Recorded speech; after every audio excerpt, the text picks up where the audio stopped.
This channel does not promote any violent, harmful, or illegal activities. All content provided by this channel is meant for an education purpose only.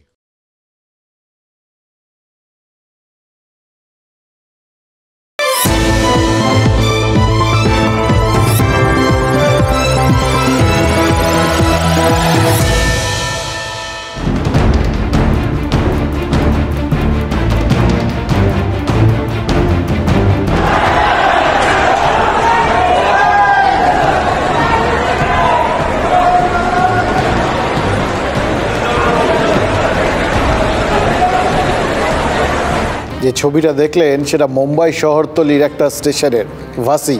সেই ভাসি স্টেশনে local ট্রেনটা যখন ঢুকছে তখন যাত্রীরা সব হই হই করে উঠেছিলেন, কারণ ট্রেন থেকে নামতে গিয়ে এক যাত্রী দেখা যায় ট্রেনের তলায় চলে গেছেন। হইচই পড়ে যায় প্ল্যাটফর্মে মুহূর্তে, মানে সবাই মিলে উদ্গ্রীব হয়ে পড়েন ভদ্রলোক বেঁচে আছেন তো কীভাবে তাকে উদ্ধার করবেন। যাত্রীরা কয়েকজন মিলে, কয়েকজন না, যারা ছিলেন প্রায় সবাই মিলেই হাত লাগিয়েছিলেন ট্রেনটাকে ঠেলে। খেয়াল করে দেখুন, ট্রেন একটা আসতো, তাকে একদিকে ঠেলে কাত করে ওই আহত যাত্রীকে বের করার চেষ্টা করেন। এই যে চেষ্টা, এই চেষ্টাটাই তো আসল। এই চেষ্টাটা করেছিলেন, কোথাও গিয়ে তারা মনে করেছিলেন তারা সফল হবেন, সেই চিন্তাভাবনার থেকেই তো এই চেষ্টার জন্যই কত অসাধ্য সাধন মানুষ করে ফেলে, সেটাই আমরা দেখছি। জানেন তো, এই চেষ্টার জন্যই তো অসাধ্য সাধন করে ফেলেছেন ওই সন্দেশখালী রাম জনতাও। তৃণমূল নেতা শাহজাহান শেখের ডান হাত বলে যার পরিচিতি, সেই শিবু হাজরার পার্টি অফিস, পোলট্রি ফার্ম সব তারা ভাঙচুর করে দিয়েছেন। ভয় টয় মানে মাথার থেকে পুরো চলে গেছে।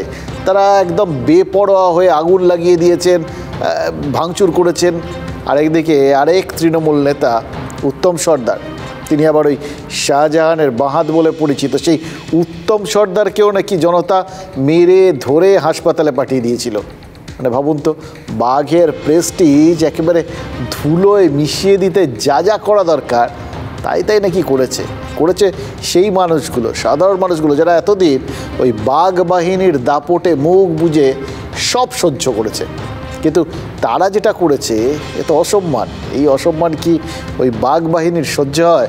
বুধবার বিকেলে সন্দেশখালীতে একটা মিছিল বেরিয়েছিল তৃণমূলের। গ্রামবাসীরা গত দুদিন ধরে বলছিলেন যে ওই মিছিল থেকেই নাকি তাদের ওপর হামলা হয়েছে, মহিলাদের মান সম্মান সব নষ্ট করার চেষ্টা হয়েছে, সব ওই মিছিল থেকে, এই অভিযোগ ছিল তাদের।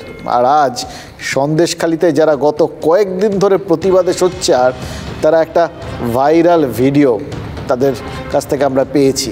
এই ভিডিওটা যে চারপাশে ছড়িয়ে পড়েছে তাতে দেখা যাচ্ছে তৃণমূল ব্লক অফিসের রাস্তায় তৃণমূলের মিছিল থেকে কয়েকটা নির্দিষ্ট বাড়িকে টার্গেট করা হয়েছে, ঢিল ছোড়া হয়েছে, জানলার কাঁচ ভেঙে ফেলা হয়েছে। আর বাড়ি লক্ষ্য করে ওই বাঘের অনুচরেরা হুঙ্কার দিচ্ছেন যাতে যারা প্রতিবাদে মুখ খুলেছেন তাদের রক্ত জল হয়ে যায়।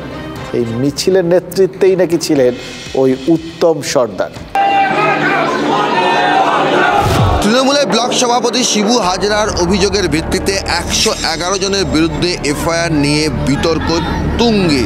সেই বিতর্কে ঘি ঢেলেছে, সেই বিতর্কের আগুনে ঘি ঢেলেছে একটি ভাইরাল ভিডিও।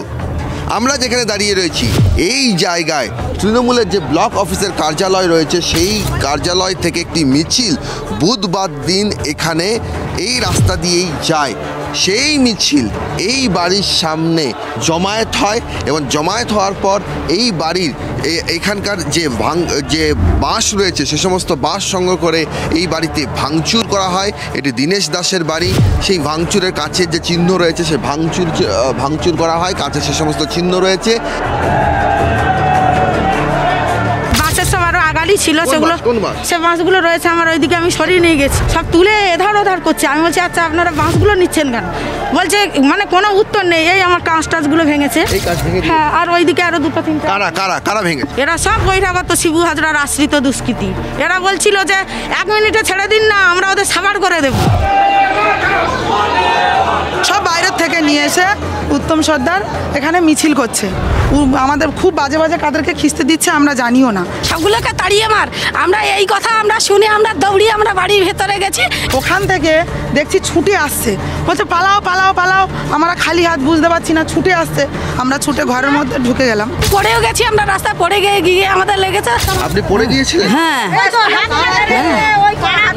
ওরা যা করেছে আমাদেরকে, এখন এই মাজা নিয়ে কমন নিয়ে।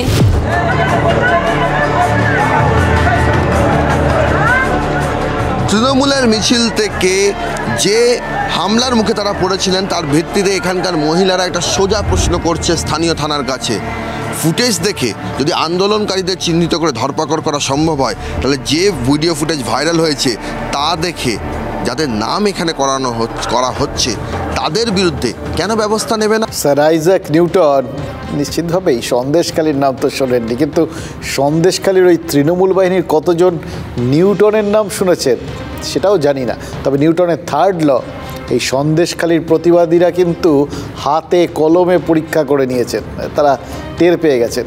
তৃণমূলের এই মিছিলের পর থেকেই কিন্তু সন্দেশখালী টকবক করে ফুটছে। প্রথমে মিছিলে যারা ছিলেন তাদের তাড়া করেন এই গ্রামবাসীরা, মারপিট হয়, তখনই নাকি উত্তম সর্দারের ওপর একটু উত্তম মধ্যমও পড়ে যায়। আর তারপর থেকেই সন্দেশখালী থানা ঘেরাও, তৃণমূলের পার্টি অফিসে আগুন, শিবু হাজরার মতো তৃণমূল নেতাদের সম্পত্তিতে আগুন, এরকম সব কাজকর্ম নাকি সন্দেশখালীতে ঘটেই চলেছে। দেখুন, কোথাওই গিয়ে হিংসা, প্রতিহিংসা, পাল্টা হিংসা সমর্থনযোগ্য না, কিন্তু কোন পরিস্থিতিতে কে কী করছেন তাদেরও কিছু কিছু বক্তব্য থাকে। দেখুন, যারা শাহজাহান বাহিনীর বিরুদ্ধে প্রতিবাদে পথে নেমেছেন তাদের অনেকেই বলছেন শিবু হাজরার লোকেরাই নাকি আগুন টাগুন লাগিয়ে এই প্রতিবাদীদের ফাঁসানোর চেষ্টা করছেন, যাতে পুলিশি ধরপা করে প্রতিবাদের নোটে গাছটা একদম গোড়ার থেকে মুড়িয়ে দেওয়া যায়। এই মুহূর্তে আমরা সেই বাগান বাড়ির সামনে রয়েছি, যে বাগান বাড়িতে আগুন লাগিয়ে দেওয়া হয়েছে সেই বাগান বাড়ির সামনেই আমরা কিন্তু এই মুহূর্তে রয়েছি। গৌরবকে ছবিটা দেখাতে বলবো যে শিবু হাজরার এই বাড়িতেই কিন্তু আগুন লাগিয়ে দেওয়া হয়েছে, যেখান থেকে দাও দাও করে কিন্তু আগুন জ্বলছে। ভেতরে ঢুকে কিন্তু গেট ভেঙে ভেতরে ঢুকে কিন্তু এই আগুন লাগিয়ে দেওয়া হয়েছে। এই আগুনের কুণ্ডলি কিন্তু এখানে পোলট্রি ফার্মে এখানে খাবার দাবার রয়েছে, একটা অফিস ঘরের মতো রয়েছে, এটা অফিস ঘরের মধ্যে সেখানে আগুন লাগিয়ে হয়েছে, প্রচন্ড ধুঁয়ো বেরোয়। আগুন ধরিয়ে দিয়েছে ছেলে পুলে মা আর আমাদের নামে দোষ দিচ্ছে। এই গাছগুলো কিন্তু ভাঙচুর করা হয়েছে, টুকরোগুলো, এই গাছের টুকরোগুলো কিন্তু এখানে পড়ে রয়েছে, এখানে পড়ে রয়েছে। আর চারিদিকে কিন্তু এই বাড়িগুলো চারিদিকে, মানে এখানে খড়ের বিচুলি ছিল, সেই খড়ের বিচুলি সেগুলো তো আগুন লাগিয়ে দেওয়া হয়েছে।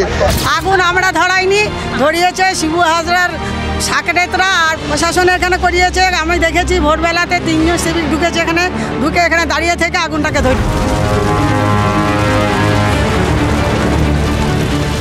প্রতিবাদীদের বক্তব্য তো শুনলেন, এবার তর্কের খাতিরে আপাতত তাদের বক্তব্যগুলোকে আমরা না হয় ভুল বলে ধরে নিই যে তারা এই প্রতিবাদী জনতা এরা আমাদের ভুল বোঝাচ্ছেন। তাহলে কি দাঁড়ায়? তার মানে শিবু হাজরা, ওরা যেটা বলেছেন যে শিবু হাজরা নিজের সম্পত্তি পুড়িয়ে পুলিশের দৃষ্টি আকর্ষণ করছে, আসলে সেটা সত্যি নয়। তাহলে তো একটাই সহজ সত্যি পড়ে থাকে, সন্দেশখালীতে শিবু হাজরারা এখন আসলে কোণঠাসা। প্রতিবাদীরাই তাদের হারানো জমি জায়গা ফিরে পেতে চারপাশে দাপিয়ে বেড়াচ্ছেন।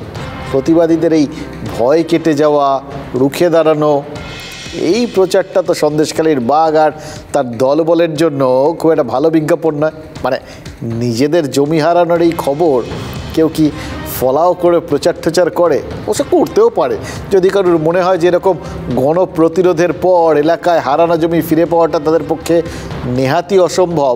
এখন যদি ওই হামলার অভিযোগে গ্রামবাসীদের লট গ্রেফতার করে নেওয়া যায়, তাহলেই তারা একমাত্র নিজেরা দলবল জুটিয়ে ওই জমি পুনরুদ্ধারে নামতে পারেন। এরকম ভাবনা চিন্তা থাকলে সেক্ষেত্রে এরকম হতে পারে, কিন্তু আখেরে প্রশ্ন তো একটাই, কারা এই সন্দেশখালীতে অশান্তির পেছনে আর কোন ভূমিকায় তারা রয়েছেন? এটা পুলিশের খুঁজে বার করার কথা। পুলিশের কথা আসবো, তবে তার আগে বলি প্রতিরোধের রাজনীতি এটা কিন্তু বাংলায় নতুন কিছু নয়। 2011 সালের একদম গোড়ার দিকের কথাগুলো একবার ভেবে দেখুন তো। সিঙ্গুর, নন্দীগ্রাম এগুলো তো ততদিনে ওই বামফ্রন্ট সরকারের অবসান প্রায় নিশ্চিত করে দিয়েছে। ভোটের বছর ওই বামফ্রন্টের কফিনে শেষ পেরেকটা গেঁথে দিয়েছিল নেতাই। পশ্চিম মেদিনীপুরের ওই লালগড় ব্লকের এই নেতাই গ্রামেই সিপিআইএম নেতা রথীন দণ্ডপতের বাড়ির থেকে চলেছিল গুলি। মৃত্যু হয়েছিল 9 জনের, আহত হয়েছিলেন কমপক্ষে 28 জন। আর তারপর নেতাই এই রথীন দণ্ডপাট বা অনুজ পাণ্ডের মতো সিপিআইএম নেতাদের বাড়িতে কি হামলা হয়েছিল সে খবর আপনারা দেখেছিলেন। আগুন ধরানো হয়েছিল, ভাঙচুর চালানো হয়েছিল, আগুন লাগানো হয়েছিল নেতাইয়ের সিপিআইএম পার্টি অফিসে। নেতাই গণহত্যায় প্রথমে তদন্ত করেছিল সিআইডি, পরে সিবিআইয়ের হাতে তদন্তের দায়িত্ব তুলে দিয়েছিল হাইকোর্ট। সিপিআইএমের 20 জন নেতা কর্মীকে তখন গ্রেফতার করা হয়। ডালিম পাণ্ডে, তপন দে, ফুল্লরা মণ্ডল এবং রথীন দণ্ডপাট। তারা এখন জামিন পেলেও বামেদের যা ক্ষতি করার সেটা ওই 2011-তে ওই নেতাই করে গিয়েছিল। সন্দেশখালিতে যা ঘটে চলেছে তাতে লাভ ক্ষতির অঙ্কে কে কোথায় দাঁড়িয়ে। যারা প্রতিবাদ করছেন তাদের কেউ কেউ তো বলছেন তারাও তৃণমূল করেন। তার মানে একদিকে প্রতিবাদী তৃণমূল আর আরেক দিকে শিবু হাজরা, উত্তম সর্দারদের তৃণমূল। আর এই দুইয়ের মাঝখানে কারা দাঁড়িয়ে রয়েছেন? তারা কি সন্দেশখালির আমজনতা? দেখুন, সন্দেশখালিতে এই মুহূর্তে যা ছবিটা, কোনো রাজনৈতিক পতাকা টতাকা তো নেই। এর ফলে আপনাকে ধরে নিতে হবে যে খুন্দল পাঠান মোগল এক দেহ হলো লীন, সেই যে থিওরি, এখানেও সেটাই ঘটেছে কিনা, সব দল মিলেমিশে এক হয়ে গেছে কিনা সেটা আন্দাজ করতেই কিন্তু আজ নদী পার করে ওই জেলিয়াখালিতে গেছিলেন আমাদেরই TV9-এর রিপোর্টার সৌরভ দত্ত আর ক্যামেরা পার্সন গৌরব পাল। দেখুন, সৌরভ গত বেশ কিছুদিন ধরে বারবার ওই এলাকায় গেছেন, ওই এলাকার কোনায় কোনায় ঢুকে একের পর এক খবর তুলে নিয়ে এসছেন আপনাদের জন্য। যে জায়গায় যেতে নর্মালি লোকে ভয় পায়, সত্যি কথা বলতে কি আমিও অনেকবার ভয় পেয়েছি, ওকে বলেছি একটু সাবধানে যা, ওখানে একটু এইভাবে চলাফেরা করিস না, যে ডাকছে সেখানে চলে যাচ্ছিস। কিভাবে গিয়ে এই শিবু হাজরার বক্তব্য তুলে নিয়েছিল আপনারা ভাবতেও পারবেন না, বুক কাঁপবে। কিন্তু সৌরভ কথা শোনার ছেলেই নয়, ও গেছে একের পর এক খবর করে নিয়েছে। কিন্তু বিশ্বাস করুন ভয়টা ছিল, এবং ভয়টা যে ভুল ছিল না সেটা কিন্তু আজকে প্রমাণ হয়ে গেছে। জানেন তো, আসলে এরা সবাই তো সারাক্ষণ ধরে নজর করছে TV9 কী দেখাচ্ছে না দেখাচ্ছে। আর সত্যি কথাটা যদি বাইরে চলে আসে এই জিনিসটাকে না সবাই খুব ভয় করে, তারা চায় যে সত্যটা ধামাচাপা পড়েই থাকুক।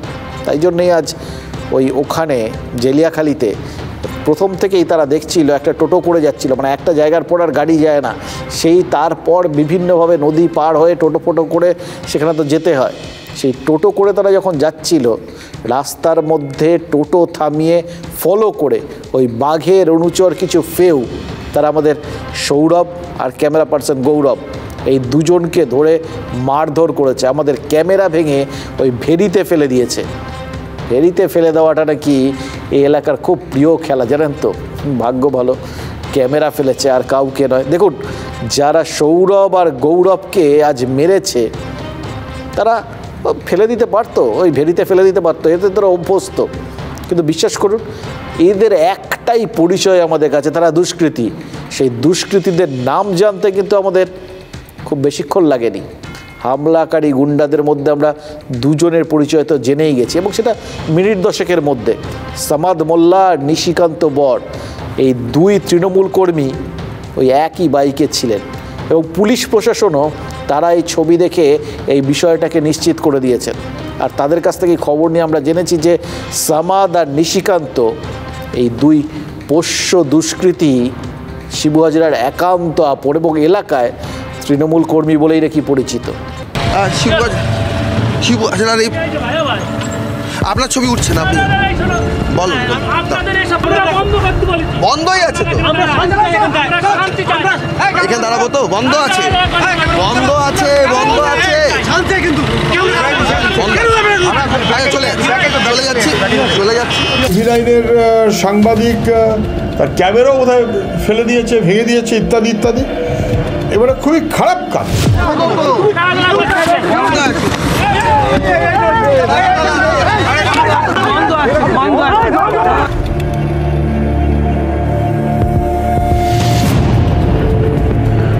দুষ্কৃতি রাজত্ব বলতে যা বোঝায় এই হচ্ছে বন্দুক নিয়ে চলেছে, এই হচ্ছে তৃণমূলের বাইরে।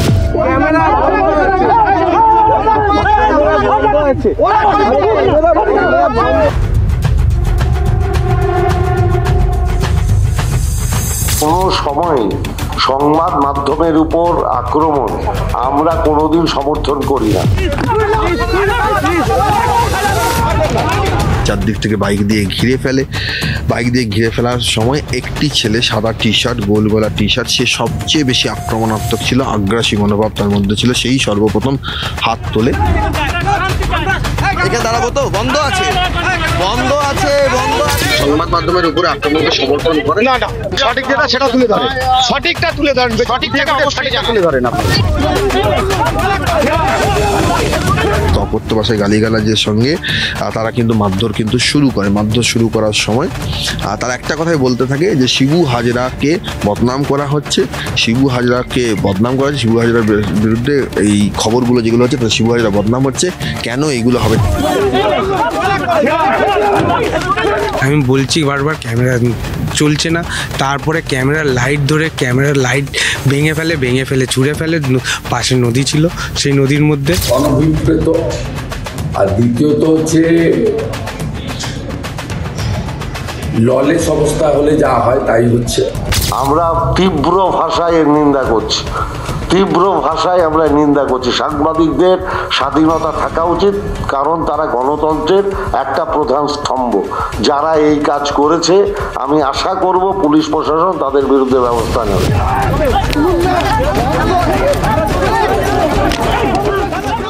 যারা মেরেছিল তাদের কিছু খবর দিই। তারা তো ভেবেছিল মারধর করে টিভি9কে থামিয়ে দেওয়া যাবে।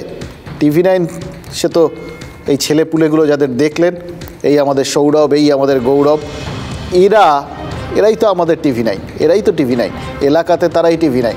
এরা কীরকম জানেন? সৌরভের মাথায় লেগেছে। আমি বারবার বললাম তুই ফেরত চলে আয়, আগে আমি তোকে ডাক্তার দেখাবো। সৌরভ বলল যদি বমি করি তাহলে বুঝবো মাথায় লেগেছে, তার কোনো ফল হয়েছে। যতক্ষণ বমি করছি না আমি কাজ করে যাব। ওখানে ওই ক্যামেরা ভেঙে দিচ্ছে সৌরভ, যতক্ষণ না দ্বিতীয় ক্যামেরা পৌঁছেছে ততক্ষণ সৌরভ মোবাইল দিয়ে কাজ করেছে। এদের থামাবেন মারধর করে? সম্ভব? এই তো এদের মনের জোর। মুখ ঢেকে এসে নিরস্ত্র যাদের হাতে শুধু বুম আর ক্যামেরা, তাদের মারধর করে। বিরাট দলবল তাদের, বিরাট শক্তিশালী। একটা কোথাও কথা বলার জন্য এক জায়গার থেকে অন্য জায়গায় রিপোর্টারকে আলাদা নৌকো করে নিয়ে যায়, সেখান থেকে প্রায় চোখ ঠোক বন্ধ করা অবস্থায় আরেকটা গোপন জায়গায় নিয়ে যায়। ক্যামেরাম্যানকে সেখান থেকে অন্য দ্বীপে নিয়ে গিয়ে সেখান থেকে আবার অন্য নৌকোয় করে নিয়ে যায়। কি সাহস, কি প্রবলভাবে নিজেদের লুকিয়ে রাখার চেষ্টা। যারা লুকিয়ে থাকতে চায় তাদের মনের জোর অত বেশি, তারা এতই সাহসী, তাহলে লোকাতো কেন, তাই না? এই সামাদরা কি বলছিল শুনলেন? বলছিল এলাকায় নাকি তারা শান্তি ফেরাতে চায়। তা কী ধরনের শান্তি ফেরাতে চাইছে শিবু হাজরার এই গুন্ডারা? শ্মশানেও তো শান্তি থাকে, সেরকম শান্তি নাকি? আমাদের রিপোর্টার এবং ক্যামেরা পার্সন মার খাওয়ার পরেও কিন্তু জেলিয়াখালির থেকে তারা যেরকম নড়েনি, আমাদের আরও 3 জন প্রতিনিধি ওই সন্দেশখালিতে পৌঁছে গেছেন। মানে যারা আমাদের ভয় দেখাতে চান তারা আশা করি বুঝে গেছেন যে এরা ভয় পেয়ে পিছিয়ে আসার পাত্র নয়, এদের দমানো খুব মুশকিল। সন্দেশখালির বাঘেরা আমাদের চিনেছেন, সুযোগ থাকলে তারা কোনোদিন গিয়ে ওই তিহার জেলে গিয়ে বীরভূমের বাঘের সঙ্গেও দেখা করে আসতে পারেন। তিনি আবার আমাদের হাড়ে হাড়ে চেনেন। সে যাই হোক, আমাদের টিমের ওপর হামলার পরেই কিন্তু খোঁজ খবর নেওয়া শুরু করি যে কী এমন হলো ওই জেলিয়াখালিতে যে আমাদের এইভাবে টার্গেট করে নিলেন শিবু হাজরার লোকেরা। খোঁজ খবর নিতে গিয়ে দুটো কারণ আমরা জানতে পেরেছি। এক, লাঠি ঝেঁটা হাতে রাস্তায় নেমে আসা এই ঘরের মা বোনেদের প্রতিবাদের মুখে সন্দেশখালিতে জমি পুনরুদ্ধারের একটা চেষ্টা শুরু করেছে দুষ্কৃতীরা। সেই লক্ষ্যেই বাইরের থেকে শুধু ভাড়াটে লোকজন নয়, মানে কি বলবো, সেনা তো বলা যাবে না, গুন্ডা টুন্ডা বলতে হবে আর কি, কিন্তু অস্ত্র শস্ত্রও নাকি আনা হয়েছে। আজ সন্দেশখালী দুটো জায়গায় বন্দুক হাতে গুন্ডাদের নাকি দাপাতে দেখা গেছে। আর দেখার পর মনে হচ্ছে রাশিয়া ইউক্রেনের যুদ্ধে ইউক্রেনের সঙ্গে এটে উঠতে না পেরে ঠিক যেরকম ওই ভাড়াটে সেনা নামিয়েছিলেন পুতিন, সেরকমই প্রতিবাদের মুখে দিশা হারিয়ে নিজেদের বাহিনীর বদলে ভাড়াটে বাহিনীর ওপরই আস্থা রাখছেন এই শিবু হাজরারা। দেখুন, এরা সত্যি সত্যি এদের ছাড়া এদের অসহায় কিনা এই প্রশ্নের উত্তরটা আপাতত না পেলেও একটা বিষয় বুঝতে পেরেছি, জানেন তো, সেটাই আমাদের টিমের ওপর হামলার দ্বিতীয় কারণ। সন্দেশখালীতে যে ভয়ের রাজত্বটা ভেঙে খান খান করে দিতে চাইছেন এই প্রতিবাদীরা, যে ভয় ভেঙে জনজাগরণ ঘটেছে, সেই ভয়টা কিন্তু যে কোনোভাবে যেন তেন প্রকারেণ একটু ফিরিয়ে আনার চেষ্টা শুরু হয়েছে। ওটাই তো আসল, ওটা না থাকলে তো সব শেষ। জেলিয়াখালীর এক কৃষক আজ মাঠে চাষ করছিলেন, তখন তার ওপর চড়াও হয় দুষ্কৃতীরা, বেধড়ক মারে। কারণ কাল বলছিলাম না সন্দেশখালী কি ক্রমশ মুক্তাঞ্চল হয়ে উঠছে, আজ বলছি, স্বীকার করতে কোনো লজ্জা নেই, কাল ভুল বলেছিলাম। সন্দেশখালীর নতুন করে মুক্তাঞ্চল হওয়ার কোনো প্রয়োজন নেই, জানেন তো। সন্দেশখালী মুক্তাঞ্চল ছিল, সন্দেশখালী মুক্তাঞ্চল আছে, যে মুক্তাঞ্চলে আইনের শাসন না গুন্ডাদের শাসন চলে। জেলিয়াখালীর যে কৃষক আজ মাঠে চাষ করার সময় মার খেলেন, তাকে প্রতিবাদীদের একজন ভেবে মেরেছে দুষ্কৃতীরা। তারা ভেবেছিল ও নিশ্চয়ই ওর মধ্যেই ছিল। মার খেয়ে তারপরে ঘটনাটা আরও মারাত্মক। ওই আহত কৃষক তিনি ডাক্তার দেখাতে গিয়েছিলেন। চিকিৎসক কি বলেছে জানেন? বলেছেন আহত মানুষের চিকিৎসা করলে নাকি তার সমস্যা হবে। তাই এরপরে চিকিৎসার আশা ভুলে ওই কৃষক পুলিশের কাছে গেছিলেন একটু সুবিচার চাইতে, কিন্তু তার অভিযোগ পুলিশও বোধহয় কোনো সমস্যার কথা ভেবে সাহায্য করার কোনো আগ্রহই দেখায়নি।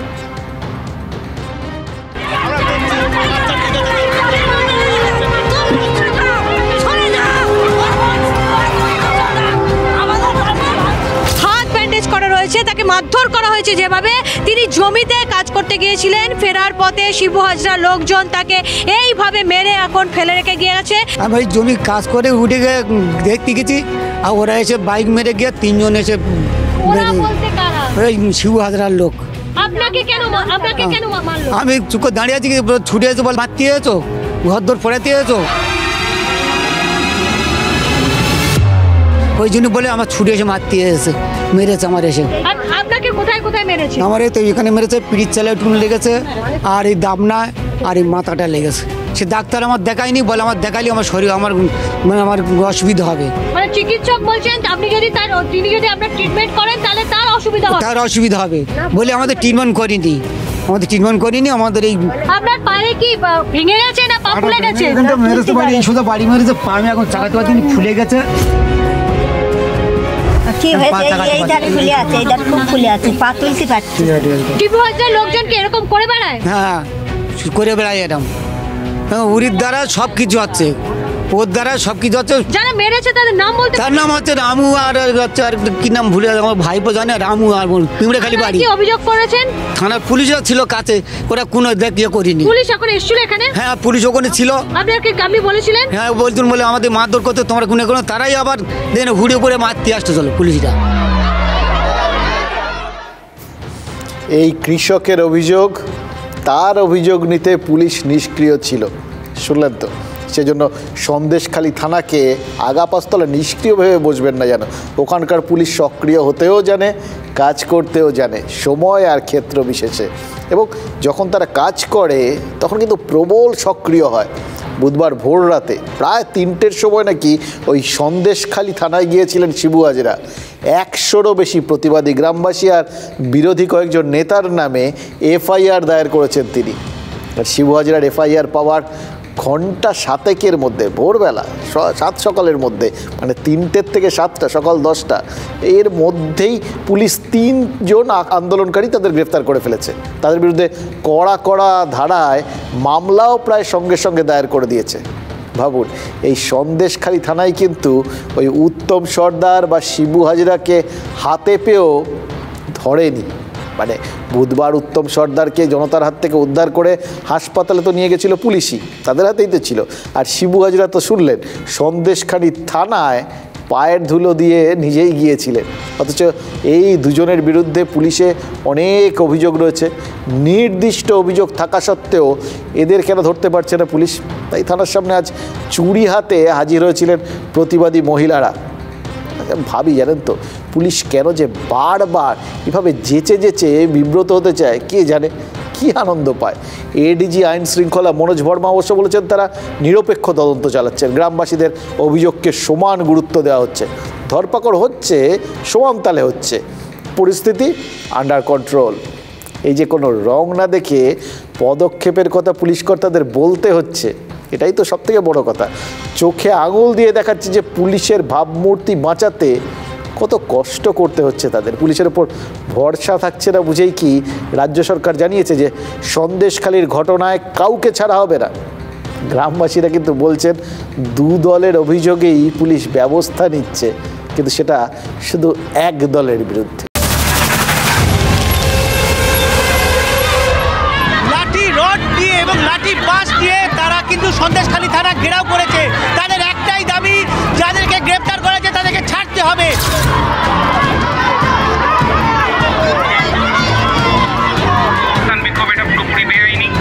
ছেলেদেরকে ধরা হলো কেন? ছেড়ে দাও, ছেড়ে দাও, কেন ধরলো?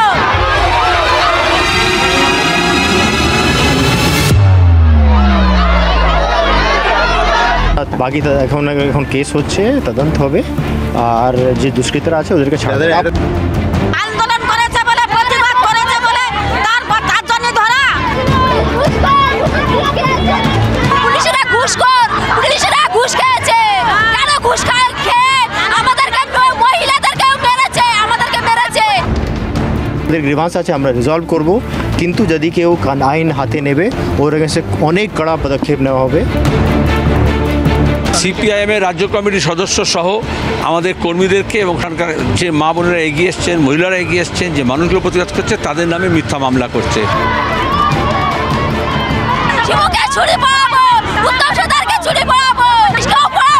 পুলিশকে চুরি পড়াতে কিন্তু গ্রামের মহিলারা চুরি নিয়ে এসছে। যা সিচুয়েশন আছে, সিচুয়েশন একদম টোটালি কন্ট্রোলে আছে। দুপুরবেলা দুপুরের একটু আগে কিছু ঘটনা হয়েছিল, সেটা পুলিশ গিয়েছে, তদন্ত করছে, সিচুয়েশন টোটালি কন্ট্রোলে। যারা ভাবছেন যে এই ধরনের অশান্তি করে নারেগা নিয়ে মানুষের যে গণ আন্দোলন তাকে স্তব্ধ করে দেবে, আমার মনে হয় তারা মূর্খের স্বর্গে বাস করছে। কিছুই হয়নি, দুদিন বাদে সন্দেশখালী বলে কোনো ইস্যু থাকবে না। কোনো ব্যক্তির সঙ্গে আর একটা ব্যক্তির কোনো সমস্যা থাকতে পারে, সেখানে বিজেপি, সিপিএম, কংগ্রেসের একাংশ আর একটা দল মানুষকে উস্কে একটা সাময়িক গণ্ডগোলের চেষ্টা করেছে। অপরাধী যাকে ধরার কথা, যার দাবিতে লড়াই হচ্ছে, তার না সে এফআইআর করে দিয়েছে এবং তার ভিত্তিতে পুলিশ করছে। পুলিশকে বুঝতে হবে, পাশে থানাও সামলাতে পারবে না। শাহজাহানকে পুলিশ গ্রেপ্তার করছে না কেন? এডিজি আইন শৃঙ্খলা বললেন তদন্ত চলছে। কোনো তদন্ত শেষ হতে বা তদন্তের কোন পর্যায়ে পৌঁছে পুলিশ কাউকে গ্রেফতার করতে পারে বলুন তো? না, এসব প্রশ্নের যেহেতু কোনো ডেফিনেট উত্তর হয় না, তাই সহজে বলতে পারবো না যে এই পুলিশি তদন্ত শেষ হতে কতদিন লাগে বা পুলিশ কখন কাউকে গ্রেফতার করার কথা চিন্তা ভাবনা করে। তবে একটা কথা আপনাদের সঙ্গে শেয়ার করতে পারি, ধরুন পঞ্চায়েত ভোট হয়েছে, সেটাও তো নয় করে মাস 7 হয়ে গেল, তাই না? এবার পঞ্চায়েত ভোটে ওই ভাঙড় বাজারের কাছে 2 তৃণমূল কর্মী এবং 1 আইএসএফ কর্মী খুন হয়েছিলেন। আইএসএফ কর্মী খুনের ঘটনায় ওই 7 মাস পরে পুলিশ আরাবুল ইসলামকে গ্রেফতার করলো। তাহলে কি আমরা বলতে পারি যে মোটামুটি 6-7 মাস তদন্ত করার পর পুলিশ শাসক দলের কোনো নেতাকে ধরতে পারে? তাহলে তো শেখ শাহজাহানকে ধরতে পুলিশের আরও মাস 5 সময় লাগবে। এবার শাহজাহানের কথা থাক, উনি যখন আড়ালে আছেন আড়ালেই থাকুন। আপাতত আরাবুল ইসলাম কেন গ্রেফতার হলেন? কেন পঞ্চায়েত ভোটের এতদিন পর আরাবুলকে পুলিশ গারদে পুরল? তার কারণটা একবার একটু খুঁজে দেখি, জানেন তো। আর তাই এগুলো খুঁজতে গেলে কিছু কথা তো বলতেই হবে, যে কথাগুলো না বললেই নয়।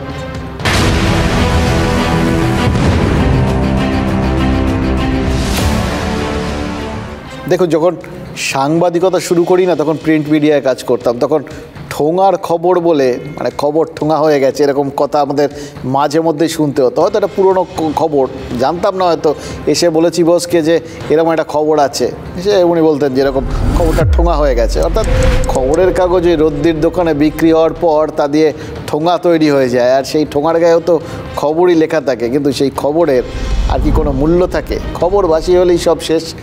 সেদিক দিয়ে দেখতে গেলে আরাবুল ইসলামের গ্রেফতারিতে এখন ঠোঙার খবর, কিন্তু ভাঙড়ের তৃণমূল নেতাকে কেন গ্রেফতার করা হয়েছে সেটা বিশ্বশুদ্ধ লোকের জানা হয়ে গেলেও আজকে আমরা এইখানে বসে রাত 9টায় আপনাদের সামনে বসে আরাবুল নিয়ে কাটাছেড়া করছি কেন? প্রশ্ন জাগছে তো? করছি কারণ পুলিশ এই তৃণমূল নেতা আরাবুল ইসলামকে গ্রেফতার করেছে, এটা ঠিক হজম হচ্ছে না। মানে চোঁয়া ঢেকুরের মতো কতগুলো বেয়ারা প্রশ্ন গলার কাছে বারবার আটকে থাকছে, কিছুতেই থামছে না আর কি। আরাবুলকে গ্রেফতার করা হয়েছে কেন? ওই যে বললাম পঞ্চায়েত নির্বাচনের সময়, এটা মানে সরকারি ভার্সন আর কি, পঞ্চায়েত নির্বাচনের সময় ভাঙড়ে এক সশস্ত্র হিংসার মামলায় আরাবুল গ্রেফতার হয়েছেন, যে গণ্ডগোলে একজন আইএসএফ কর্মী মারা গিয়েছিলেন 1 বছর পর। এই লোকসভা নির্বাচনের আগে হঠাৎ আরাবুল গ্রেফতার হলেন তাতে। তার মানে পুলিশ ফাইলটা ওপেন করলো, কিন্তু সেই হিংসায় শুধু তো আইএসএফ কর্মী মারা যাননি, তৃণমূলের তরফেও তো প্রাণহানি হয়েছিল। আর তাতে ওই মামলাতেই অভিযুক্তদের তালিকায় তো নওশাদ সিদ্দিকীর মতো আইএসএফ নেতারাও রয়েছেন। তারা কি আইএসএফ নেতাদেরও এবার গ্রেফতার করা হবে? তাদের গ্রেফতার করাটাই তো আরাবুলকে যদি এই অপরাধে গ্রেফতার করা হয়, তাহলে তাদের যদি ওই একই অপরাধে গ্রেফতার করা হয় সেটা তো অস্বাভাবিক লাগতে পারে না? 15 তারিখে যে ঘটনা ঘটেছিল ভাঙড়ে, যে মেন কালপিট যার এফআইআর নেম প্রথম 1 নম্বরে যার নাম, তাকে অবিলম্বে গ্রেফতার করা উচিত বলে আমি মনে করি। আমি পুলিশ প্রশাসনকে অনুরোধ করবো অবিলম্বে নওশাদ সিদ্দিকীকে গ্রেফতার করতে হবে। এই কেসের মূল হোতা হচ্ছে শওকত মোল্লা সাহেব। শওকত মোল্লা সাহেবকে যদি অ্যারেস্ট করে জিজ্ঞাসাবাদের জন্য পিছিয়ে নেওয়া হয়, আমারও মনে হয় দ্রুত সব খবর বেরিয়ে আসবে। নওশাদ সিদ্দিকী জেলের বাইরে আছে, আরাবুল ইসলামকে যেই কেসে গ্রেপ্তার করা হয়েছে সেই কেসের সঙ্গে আরাবুল ইসলামের কোনো যোগ সাজশ নেই। তারা যে হিংসা ছড়িয়েছে ভাঙড়ে, তাদের নেতা নওশাদ সিদ্দিকী কেন গ্রেপ্তার নয়, আরাবুল ইসলাম কেন গ্রেপ্তার? গত বছরে আমাকে অ্যারেস্ট করেছিল, এই দাঁতের ট্রিটমেন্ট করে নিয়েছি, এটা এখনও বাকি আছে। যদি অ্যারেস্ট করে এই দাঁতটারও ট্রিটমেন্ট করিয়ে নেবো। ভয় আমি পাই না জেল জরিমানা। নওশাদ সিদ্দিকী আগেও গ্রেফতার হয়েছেন, আর তার খেসারত ওই সাগরদিঘি উপনির্বাচনে দিয়েছে তৃণমূল কংগ্রেস। আসলে ভাঙড়ের বিধায়ক না, শাসক দলের কাছে যেন একদম বিদ্যুৎবাহী তার, ছুলেই শক লাগবে। তাহলে তাকে গ্রেফতারের ক্ষেত্র প্রস্তুত করতে আরাবুলকে গ্রেফতার করা হবে, এটা কি বিশ্বাসযোগ্য?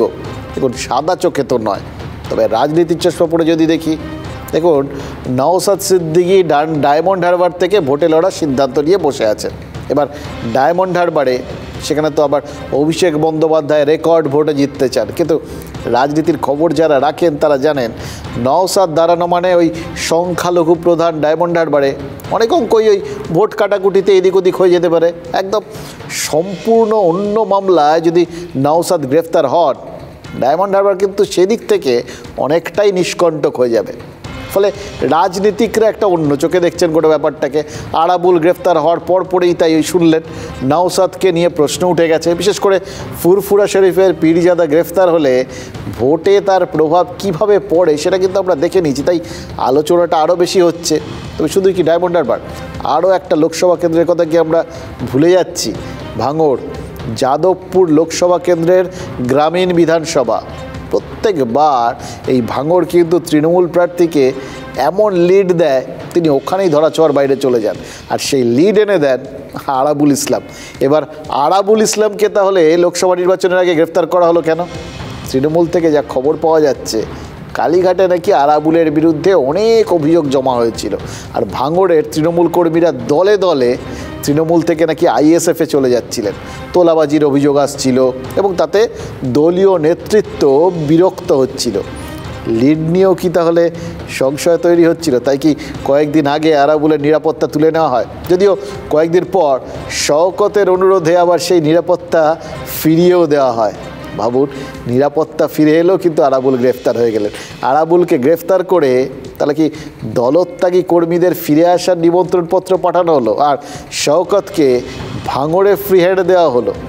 আরাবুল গ্রেপ্তারের পর ভাঙড় 2 নম্বর ব্লকের 10টা অঞ্চলকে ভেঙে দিয়ে 3টে সাংগঠনিক অঞ্চলে ভাগ করা হবে বলে ঠিক হয়েছে। তার মানে ভাঙড়ের লিড যাতে কিছুতেই না কমে তা নিয়ে কিন্তু তৃণমূল নেতৃত্ব সতর্ক। তেমনটা হলে যাদবপুরের হিসেব গুলিয়ে যেতে পারে। তাই কি আরাবুলকে ভোটের সময় একটু সরিয়ে রাখা হলো নাকি ঝেড়ে ফেলা হলো? আমরা কোনোটাই বলছি না, বিরোধীরা বলছে, আর তারা এও বলছে আবার প্রয়োজন হলে সময় মতো নাকি আবার আরাবুল ফিরেও আসতে পারে। তোলাবাজি এখন শওকতের চাইতে আরাবুল অনেক কম করতে পারে, ফলে আরাবুলের দলকে টাকা দেওয়ার যোগ্যতা যেহেতু কমে গেছে সেই কারণে গ্রেপ্তার। আরে ওর চাইতে বড় অপরাধী ওই ঘটনায় তো নাম যার আছে তার নাম শওকত। আরাবুল অ্যারেস্ট ঘটাম, ওকে ভোটের সময় বের করতে হবে, তার জন্য কিছুদিন জেলে রাখবে, ওখানে রেখে ভোটের আগে ক্লিয়ার করে নেবে। হাইকোর্ট চেপে ধরেছে আইএসএফ এর কেসে, ওই জন্য আইওয়াস ছাড়া এটা অন্য। শাহজাহান শেখের যে কেস, তার থেকে মানুষের দৃষ্টি ঘোরাবার জন্য, ওটাকে হালকা করাবার জন্য আর এটা করা হয়েছে। কারণ তারা তাকে বাঁচাবার চেষ্টা করছে, সেই জন্য আপনাদের দৃষ্টিটা অন্যদিকে ঘুরিয়ে দেওয়ার জন্য এই ধরনের ক্রিয়াকলাপ হচ্ছে। দিলীপ ঘোষ তো ভাবিয়ে তুললেন, শাহজাহানের থেকে নজর ঘোরাতে আরাবুলকে ধরিয়ে দেওয়া হলো। কিন্তু আজ দিনভর যা দেখলাম তাতে আরাবুলই তো কার্যত নজরের আড়ালে ওই জেল হেফাজতে চলে গেলেন, আর চোখ পড়ে রইল সেটা তো ওই সন্দেশখালিতেই। সন্দেশখালি আর বলতে ইচ্ছে করছে না, জানেন তো, বলতে ইচ্ছে করছে সন্ত্রাসখালি। দেখুন, সন্দেশখালিতে পুলিশের তদন্ত কবে শেষ হবে সেটা নিয়ে যেমন ডেফিনেট কোনো উত্তর নাও থাকতে পারে, সেটাই স্বাভাবিক, তদন্তের মতো চলবে। কিন্তু রাজনীতিতে প্রত্যেকটা কার্যকারণের একটা ডেফিনেট সম্পর্ক থাকে, সবসময় বোঝা যায় না, কারণ এক বা একাধিক এরকম কারণ টারণ থাকতে পারে, কিন্তু তার মধ্যেও একটা না একটা থাকবে যেটা একদম ডেফিনিট। আরাবুলকে গ্রেফতারি, নওশাদকে গ্রেফতারের পথে যে পুলিশি পদক্ষেপ, সেটা নিয়ে তো বিরোধীরা গলা সুর চড়াচ্ছেন, শুনলে তারাই পরিষ্কার করে দিচ্ছেন ওটা আসলে একটা স্টেপ। এর পরের স্টেপটার জন্য ওখানে আরাবুলকে গ্রেফতার করা হয়েছে। সেরকম আরাবুলের গ্রেফতারি তাকে কিন্তু একটা জায়গায় বাঁচিয়েও দিতে পারে। হাইকোর্টের নির্দেশে পঞ্চায়েত ভোটে হিংসার তদন্ত শুরু করেছে সিবিআই। আজই সিবিআইয়ের তদন্তকারীরা বেশ কিছু জায়গায় ঘুরে এসেছিলেন। হতেও তো পারে সিবিআই আরাবুল ইসলামের কাছেও পৌঁছে যেত, কিন্তু তারা পৌঁছানোর আগেই তো আরাবুল পুলিশের দরবারে চলে এলেন, মানে তাদের হেফাজতে। মনে রাখবেন, রাজনীতিতে সব হতে পারে। আমরা অনুব্রত মণ্ডলের সময় দেখেছি, আপনাদের নিশ্চয়ই মনে আছে, দিল্লি নিয়ে যাওয়া হচ্ছিল, দিল্লি নিয়ে যেতে পারে এরকম একটা যখন বিষয়, যখন প্রথমবার এই কানাঘুষোটা শুরু হলো, তখন হঠাৎ করে একদিন অনুব্রত মণ্ডল তিনি গ্রেফতার হয়ে গেলেন রাজ্য পুলিশের হাতে। তাকে কেন দুবরাজপুর থানা তাদের হেফাজতে নিয়ে নিল? জানা গেছিল 2021 সালে বিধানসভা নির্বাচনের সময় নাকি শিব ঠাকুর বলে এক তৃণমূল কর্মীকে বেধড়ক মারধর করা হয়েছিল। শিব ঠাকুর বছর দুয়েক একদম চুপচাপ বসেছিলেন, ট্রিটমেন্ট করাচ্ছিলেন আর কি। হঠাৎ করে, অথবা টের পাননি কতটা মার খেয়েছিলেন, হঠাৎ তার যন্ত্রণা বেড়ে যাওয়ায় অনুব্রত মণ্ডলের দিল্লি যাত্রার আগে দুবরাজপুর থানায় একটা কেস ঠুকে দেন। আর সেই মামলার সূত্র ধরেই অনুব্রত মণ্ডলকে তড়িঘড়ি নিজেদের হেফাজতে নিয়ে নেয় পুলিশ। আর মাঝখান থেকে অনুব্রত মণ্ডলের দিল্লি যাত্রাটা কয়েকদিন পিছিয়ে যায়। কথা এই জিনিসটা আমরা দেখেছি যে অনুব্রত মণ্ডলকে হেফাজতে পেতে কিভাবে, মানে জেল হেফাজতে, পুলিশ হেফাজতে চলে যাওয়ায় নিজেদের হেফাজতে পেতে পুলিশকে, ইডিকে কিভাবে বেশ কিছুদিন এক্সট্রা অপেক্ষা করতে হয়েছিল। আরাবুলের ক্ষেত্রেও কি তাহলে এই পঞ্চায়েত ভোটে হিংসার মামলাটা সাপে বড় হয়ে গেল? কেন্দ্রীয় এজেন্সির হাতে কোনোভাবে পড়ার যদি সম্ভাবনা থাকতো, তার আগে আপাতত পুলিশে আশ্রয় পেলেন নাকি আরাবুল? দেখুন, এর আগেও দুবার আরাবুল গ্রেফতার হয়েছিলেন, একবার নির্দল প্রার্থীকে খুনের ঘটনার অভিযোগে, আরেকবার রেজ্জাক মোল্লার ওপর হামলার অভিযোগে। ফলে সেই অর্থে পুলিশের লকআপ বা এই এলাকাটা পুরোটাই আরাবুলের পূর্ব পরিচিত।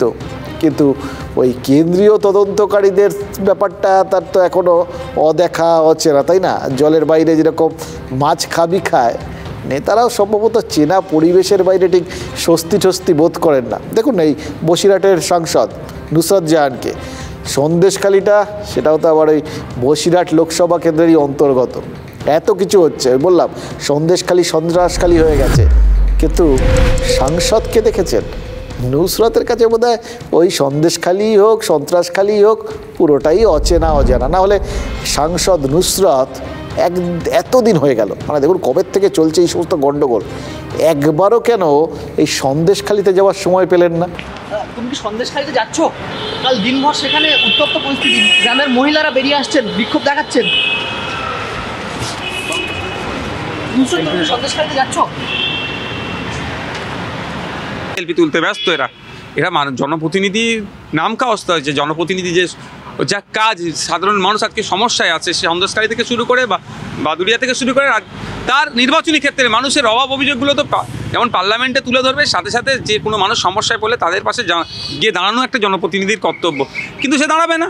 আর এটা হয়তো বুঝে নিয়েছে যে আগামীতে ওর টিকিট হয়তো ওখানে কনফার্ম না, সেই জন্য ওখানে কারণ মানুষ মরুক বাঁচুক, দেখার দরকার নেই। নুসরাত মুখ বন্ধ রাখলেন, ভাবলেন মুখ বন্ধ রাখার কোনো শত্রু নেই, কিন্তু দেখলেন তো সামনে লোকসভা ভোট, এই সময় যাই করবেন তার কিছু না কিছু রিয়াকশান তো হবে। এই তো দেখলেন কত রকম বক্তব্য রাখছেন বিরোধীরা। নুসরাত এই সময় সন্দেশখালি গেলে নওশাদরা এই সমস্ত কথা বলার সুযোগ পেতেন, তাহলে সন্দেশখালিতে না গিয়ে নুসরাত কি জেনে বুঝে নিজেকে এবং দলকে সমালোচনার মুখে ফেললেন? কারণ তিনি তো দলেরই সাংসদ, তাই না? গত লোকসভা নির্বাচনে নুসরাতকে কিন্তু জিততে সাহায্য করেছিল এই সন্দেশখালি, শাহজাহানের খাসতালুক এই সন্দেশখালি। এখানে কিন্তু অনেক লিড দিয়ে দিয়েছিল তাকে, নুসরাতকে, আর সেই লিড বসিরহাট লোকসভায় বিজেপি প্রার্থীকে হারাতে অনেক সাহায্য করেছিল নুসরাতকে। তার মানে উপকারীর উপকার রাজনৈতিক নেতাদের মতো দিব্যি ভুলে গেছেন নুসরাত। তারকার মন তো রাজনীতির থেকে ফের অভিনয় ফিরতে চাইছে নাকি? দেখুন, রাজনীতিটা যাদের শখ বা হবি, তারা কি ক্রমশ রাজনীতিতে আকর্ষণ হারাচ্ছেন? সন্দেশখালিতে দেওয়া কথা যেরকম নুসরাত মনেই রাখছেন না, মানে সন্দেশখালির কথা যেরকম তিনি শুনতেই পাচ্ছেন না, তেমনি ঘাটালকে দেওয়া কথাও তো মনে হচ্ছে মনে রাখতে চাইছেন না দেব। আমি প্রথম যে ঘাটাল মাস্টার প্ল্যান নিয়ে বলেছিলাম, বাংলায় বলেছিলাম, এবং কিছু লাস্ট ইয়ারই আমাদের ঘাটাল মাস্টার প্ল্যান স্যাংশন হয়েছে, দুটো সরকারের মধ্যে চুক্তি হয়েছে কে কত % দেবে, এখনও টাকা আসেনি। ঘাটালের মানুষরা সবচেয়ে বেশি সাক্ষীকে দেব কতটা ঘাটালে বন্যার জন্য লড়েছে, ঘাটাল মাস্টার প্ল্যান নিয়ে লড়েছে। ঘাটালে আলটিমেট কি হয়েছে? 10 বছর দেব সাংসদ, ঘাটাল মাস্টার প্ল্যানটা হয়নি, অথচ ঘাটালে ফি বছরের বন্যা ঠেকাতে মাস্টার প্ল্যান কার্যকর করাটা জরুরি। সেই বাম আমল থেকেই ঘাটালের মানুষ তারা কিন্তু শুধু ঠকেই চলেছেন। দেবও তো কথা রাখলেন না। ঘাটালের তৃণমূল সাংসদ বলছেন তিনি আর ভোটে দাঁড়াতে চান না, রাজনীতিতেই থাকতে চান না। এবার তাতেও যে কারণ বলেছেন, দলের বিড়ম্বনাই হয়তো বেড়েছে, কিন্তু দেব কি বুঝেছেন যে ঘাটালের প্রত্যাশা পূরণ করার সাধ্য তার নেই? একটু বেশিই বলে ফেলেছিলেন। দেবকে বৈঠকে ডেকেছেন অভিষেক বন্দ্যোপাধ্যায়, এবার তৃণমূলের সাধারণ সম্পাদক দেবকে ফেয়ারওয়েল স্পিচ পড়ে শোনাবেন নাকি আরেকবার ভোটে লড়ার জন্য ভোকাল টনিক দেবেন সেটা জানি না। শুধু জানি যে ঘোড়া দৌড়তে চায় না, তাকে দিয়ে রেসে যেতে যায় না। কিন্তু রাজনীতির ব্যাকরণটা তো আবার একটু আলাদা, তাই দেবের মতো অনিচ্ছুক এবং পার্ট টাইম ঘোড়ার ওপর রাজনীতিবিদরা তারা বাজি টাজি তো ধরতেই পারেন, কিন্তু সেক্ষেত্রে অনিচ্ছুক ঘোড়া সবার হওয়ার ফলটা কে ভুগবে বলুন তো? তৃণমূল নাকি ঘাটালবাসী? আমি কি দাঁড়াবো না সেইটা অ্যাকচুয়ালি প্রশ্নের একটা জায়গা আছে। ডেফিনেটলি আমার মাথায় কিছু চলছে, আমি মিথ্যে কথা বলবো না, অস্বীকারও করবো না, কোনো জল্পনাও দেবো না কি আমার মাথা চলছে কি এবারে আমি হয়তো নাও দাঁড়াতে পারি। ভোটে দাঁড়াতে চাইছেন না, এটা কি সত্যি? এটার সঙ্গে তো এটা নানা রকম বিষয় আছে। এটা একদম পৃথিবী, অন্তরিক্ষ, এই যে মহাকাশ, হ্যাঁ, এই যে জীবন দর্শন, আপনি যদি রবীন্দ্রনাথ ঠাকুরের আকাশ ভরা সূর্য তারা গানটা গভীরভাবে শোনেন, তাহলে আপনি যে জীবন দর্শন দেখবেন, তাতে এক একটা অনুভূতি এক এক সময় মানুষের মধ্যে আসে, থাকবে। তো আমি এই দর্শনের বিষয়টা এখানে আলোচনা করতে চাইছি না। ভাগ্যিস আর খানিকক্ষণ কিছু বলেননি, বললে ওই মঙ্গল গ্রহ, চন্দ্রযান, শেক্সপিয়ার, আরও অনেক কিছু, সক্রেটিসও চলে আসতে পারতো আর কি। শুধু দেব আসবেন না এটা বুঝে গেছি। আসলে এরকম হয় জানেন তো, কে যে কখন আসেন কাকে যে কখন অন্তরালে নিয়ে যাওয়া হয়, আবার কখন কাকে ঝেড়ে ঝুড়ে পরিষ্কার করে সামনে বার করে নিয়ে আসা হয়, এ ব্যাপারে রাজনীতিকদের যে স্কিলটা না সেটা অসাধারণ। ওটা জাস্ট আপনি আমি ম্যাচ করতে পারবো না। ওনারা হেসে ফেলছেন নিজেরা, আমরাও হাসছি, কিন্তু দেখুন হাসির আড়ালে কীরকম আসল প্রশ্নটা ধামাচাপা পড়ে গেল। আরও এরকমই কিন্তু আবার যখন দেখবেন দরকার পড়ছে আবার তারা বেরিয়ে আসবে। আমরা আজকে বেশ কয়েকটা ঘোষণা দেখলাম, জানেন তো, ভারতরত্ন ঘোষণা পণ্ডিত জওহরলাল নেহরু, তার সম্পর্কে অবশ্য ভারতরত্ন পণ্ডিত জওহরলাল নেহরু আজ থেকে 50 বছর আগে প্রধানমন্ত্রীর নামটা এভাবেই নিতেন কংগ্রেসিরা। এখন যেরকম বিজেপির নেতাকর্মীরা তারা বিভিন্ন রকমভাবে নিজেদের নেতাদের কথা বলেন টলেন, সেরকমই আর কি। দেখুন, নেহেরু 1955 সালে ভারতরত্ন সম্মান পেয়েছিলেন। লাল বাহাদুর শাস্ত্রী, ইন্দিরা গান্ধী, রাজীব গান্ধী এরাও তো ভারতরত্ন পেয়েছেন। এবার কংগ্রেসের আরও এক প্রয়াত প্রধানমন্ত্রী নরসিমহা রাও এবার ভারতরত্ন পেতে চলেছেন। আর কে পাচ্ছেন? বিহারের প্রাক্তন মুখ্যমন্ত্রী কর্পূরী ঠাকুর, প্রাক্তন উপপ্রধানমন্ত্রী লালকৃষ্ণ আদবানি, প্রাক্তন প্রধানমন্ত্রী চৌধুরী চরণ সিং, ভারতের কৃষি বিপ্লবের জনক MS স্বামীনাথন। ভারতীয় গণতন্ত্রে প্রত্যেকেরই কোনো না কোনো অবদান রয়েছে, সেদিক দিয়ে প্রশ্ন তোলার কোনো অবকাশ নেই। কিন্তু লোকসভা নির্বাচনের ঠিক আগে এই বিষয়টাকে যদি একটু আমরা অন্যভাবে দেখার চেষ্টা করি, খুব অপরাধ হয়ে যাবে কি? দেখুন, কর্পূরী ঠাকুর তিনি বিহারের প্রাক্তন মুখ্যমন্ত্রী, কিন্তু তিনি বেশি বিখ্যাত সরকারি চাকরিতে প্রথম ওই জাতিভিত্তিক সংরক্ষণ চালু করার দাবি তোলার জন্য। ইন্ডিয়া ঐক্য থেকে যখন জাত গণনার দাবি উঠছে, তখন কর্পূরী সম্মাননা বিজেপিকেও বলার মতো ইস্যু যোগাবে। তাতে বিহারে লালু প্রসাদ আর উত্তরপ্রদেশে অখিলেশের জাতের হিসেবটা আবার গুলিয়ে যাবে না তো। এদিকে দেখুন, লালকৃষ্ণ আদবানি তিনি প্রথম বিজেপি সরকারের প্রাক্তন উপপ্রধানমন্ত্রী, লৌহ পুরুষ। 89 সালে রামরথ যাত্রা করেছিলেন, রাম মন্দির আন্দোলনের পুরোধা ছিলেন, কিন্তু রাম মন্দির উদ্বোধনে তিনি না থাকায় বিরোধীরা বিভিন্ন রকমের টিপ্পণী কাটছিলেন। এবার আদবানিকে ভারতরত্ন দিয়ে সেই সমালোচনা কি সেলোটেপ লাগিয়ে দেওয়া হলো? PV নরসিংহ রাও, তিনি তো কংগ্রেসের অন্ধ্রপ্রদেশের মুখ্যমন্ত্রী ছিলেন, তারপর প্রধানমন্ত্রী, তাকে কেন ভারতরত্ন দেবে বিজেপি? এদিকেই রাও জমানার অন্য দিকটা দেখতে হবে। তিনি গান্ধীদের অনুগত ছিলেন না, মনমোহন সিংকে সঙ্গে নিয়ে উদার অর্থনীতির ঘোড়া ছুটিয়েছিলেন। নেহেরু জমানার যে রক্ষণশীল অর্থনীতি সেটার থেকে বিলকুল সরে গেছিলেন, এবং গান্ধী পরিবার তাকে পছন্দ করতো না। প্রথম UPA সরকারের আমলেই নরসিমহা রাও প্রয়াত হন, কিন্তু একজন প্রাক্তন কংগ্রেসী প্রধানমন্ত্রীর প্রাপ্য সম্মান তাকে দেখানো হয়নি। এটা কিন্তু প্রধানমন্ত্রী নরেন্দ্র মোদী একাধিকবার সংসদে অভিযোগ করেছেন। সুভাষ বোস থেকে প্রণব মুখোপাধ্যায় হয়ে নরসিমহা রাও, কংগ্রেসের কৃতি নেতা অনেক রয়েছেন, কিন্তু গান্ধীদের সামনে রাখা হয় বারবার। এই ব্যাপারটাই বারবার বিজেপি নেতারা সামনে নিয়ে আসেন, এইটাকেই তারা তুলে ধরতে চান। তাই কি প্রথমে প্রণব মুখোপাধ্যায়, তারপর নরসিমহা রাওকে ভারতরত্ন দেওয়া হলো, যে বুঝিয়ে দেওয়ার জন্য যে শুধু গান্ধীরা নয়, তার বাইরেও অনেকেই আছেন যারা অ্যাকচুয়ালি ভারতরত্ন। কিন্তু জাট কৃষক নেতা চৌধুরী চরণ সিং, তাকে কেন ভারতরত্ন দেওয়া হলো? ভোটের একটা হিসেব শুরুতে হয়তো মাথায় আসবে, কিন্তু ওই জাট ভোট টোট আর কি, কিন্তু সেটাই একমাত্র হিসেব নয়, অন্য হিসেবও রয়েছে। খেয়াল করে দেখুন, 1977-এ জনতা পার্টি সরকারের স্বরাষ্ট্রমন্ত্রী হিসেবে ইন্দিরা গান্ধীকে গ্রেফতার করিয়েছিলেন চৌধুরী চরণ সিং। আবার 79-তে জনতা পার্টির ডামাডোলের সময় চরণ সিংই ইন্দিরা গান্ধীর প্রতিশ্রুতিতে প্রধানমন্ত্রী কুর্সিতে বসেন, কিন্তু 1 মাসের মধ্যেই কংগ্রেস সমর্থন প্রত্যাহার করে নেয়। 1 মাসেরও কম সময় এই চরণ সিংয়ের প্রধানমন্ত্রিত্ব স্থায়ী হয়েছিল। এবার ভারতরত্নের ঘোষণায় তার নামটা থাকায় সেই পুরনো ক্ষতটাই কি কোথাও গিয়ে উস্কে দেওয়া হলো? নরেন্দ্র মোদী সরকার বারবার প্রমাণ করেছে, যেখানে খালি পায়ে বা চপ্পল পরা লোকও রাষ্ট্রপতির কাছে ডায়াসে এসে ভারতরত্ন বা পদ্ম পুরস্কার নিতে পারে, সেরকম ভারতরত্ন এরকম দলমত নির্বিশেষে আমরা তাদের কাজ দেখে আমাদের সরকার দেওয়ার ব্যবস্থা। ভারতরত্ন দিচ্ছেন ভালোই তো, ঠিক আছে। ভারতরত্ন নিয়ে আমাদের এসব নামের পিছনে কোনো আমাদের অভিযোগ থাকাথাকির ব্যাপার নেই, কারণ এটা একটা সরকারি সিদ্ধান্ত নিয়ে ওরা করে, ওদের কিছুটা নিজস্ব রাজনৈতিক কূটকৌশলও থাকে। এই সমস্ত ঘোষণা টোষণার আফটার এফেক্ট কি নেই, বা একদম বিভিন্ন রকম এফেক্টও কি নেই? আছে তো। আরএলডি সম্প্রতি তো এনডিএর দিকেই ঝুঁকে পড়েছে। সাথে কি আর চরণ সিংয়ের নাতি ওই আরএলডি নেতা জয়ন্ত সিং তিনি সোশ্যাল মিডিয়ায় লিখেছেন, দিল জিত লিয়া।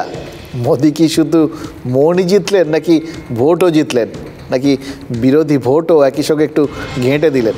এই যে MS স্বামীনাথন, তিনি তো এমনিতে সম্পূর্ণ অরাজনৈতিক ব্যক্তিত্ব। তিনি ভারতে কৃষি বিপ্লবের জনক, বিজ্ঞানী।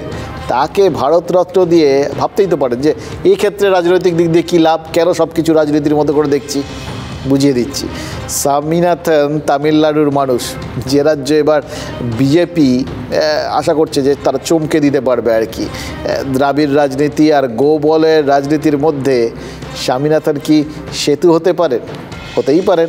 আরও একটা বিষয় আছে, এই মানে আমাদের দেশকে যে সবুজ বিপ্লব, যেখান থেকে আমরা খাদ্যে স্বয়ংসম্পূর্ণ হয়েছিলাম, তার কৃতিত্ব দেওয়া হয় ইন্দিরা গান্ধীকে।